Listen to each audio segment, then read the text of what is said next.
कार्तिक कथा अध्याय 17। नए हैं चैनल को सब्सक्राइब करें। प्रेम से बोले हर हर महादेव, लक्ष्मी नारायण की जय। राधे राधे, कृष्णा कृष्णा। नारद जी बोले, फिर जलंधर ने महादेव जी को पराक्रमी जान शिव जी को मोह कर पार्वती का रूप बनाया। पार्वती को रथ के ऊपर बंधी और निशुंभ आदि दैत्यों को मारने से रोती देख शिव जी व्याकुल हो अपने बल को भूल नीचा मुख करके खड़े रह गए। तब जलंधर ने 3 बाण शिव जी के सिर, छाती और पेट में मारे। विष्णु ने शिव को समझाया कि यह जलंधर ने माया रची है। फिर शिव जी ने भी माया करके भयंकर रूप धारण किया। महादेव जी का अति भयंकर रूप देखकर कोई दैत्य उनके सामने न ठहर सका और वे देशों दिशाओं में भाग गए। महादेव जी ने शुंभ निशुंभ को शाप दिया कि तुम मेरे युद्ध में से भागे हो, इसलिए पार्वती के हाथों से मारे जाओगे।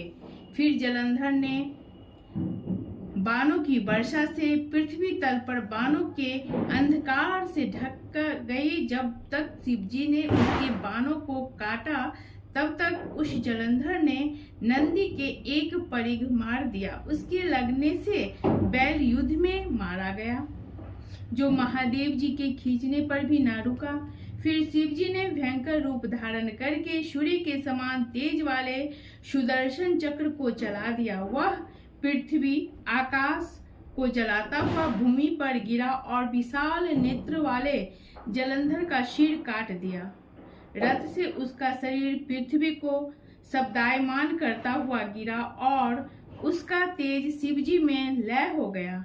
ब्रह्मादिक देवताओं को यह सब देख आनंद हुआ।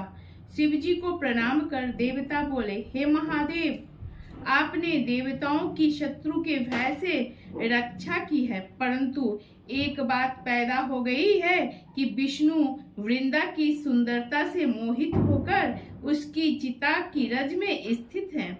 अब हम क्या करें? रुद्र बोले, हे देवताओं, विष्णु का मोह दूर करने के लिए तुम योग माया की शरण में जाओ, वह तुम्हारा कार्य सिद्ध करेगी। नारद बोले, तब भूतगणों समेत शिव अंतर्ध्यान हो गए और देवता योग माया की स्तुति करने लगे, जिससे सत रज तम ये तीनों गुण पैदा हुए हैं और जिसकी इच्छा से संसार की उत्पत्ति और नाश होता है, और जो प्रकृति 23 भेदों द्वारा संपूर्ण जगत में वर्तमान है, उस भक्त वत्सल को हम बारंबार नमस्कार करते हैं। तब देवताओं ने चारों दिशाओं में फैल रही ज्वाला को आकाश के बीच में देखा। उसके बीच में आकाशवाणी हुई। वह देवताओं ने सुनी। शक्ति बोली, मेरे बीच में गौरी, सरस्वती, लक्ष्मी, इनमें रज, तम और सत्य तीनों गुण हैं। देवताओं, तुम उनके पास जाओ, वह तुम्हारा कार्य करेंगी। देवता आकाशवाणी के वचनों को मानकर गौरी, लक्ष्मी और सरस्वती के पास जाकर भक्ति से प्रणाम करने लगे। फिर वे भक्त वत्सल देवताओं को शरण आए।